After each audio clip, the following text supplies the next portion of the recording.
So to improve your running, you need to start run drills, and I'd recommend starting with these 3. So the first one is an A step, and to begin with, we're keeping the foot flat, driving up with the other leg, lifting the knee quite high, but try not to lift so high that you sink down. Try and keep a tall posture.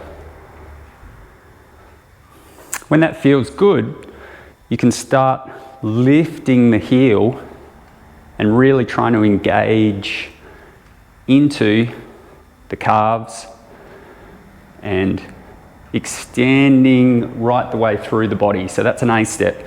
A B step is an extension of that. So we're up and out, up and out, up and out, extending through the knee, stretching at the hamstring, and then we speed that up a little, but just try and get your groove before you start going too quickly.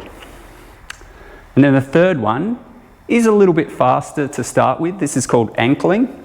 So we want to bring the foot over the top of the ankle. So it looks like this.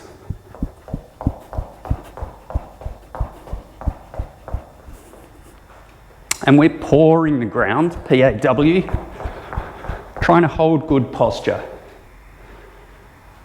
So they're the 3 we start with.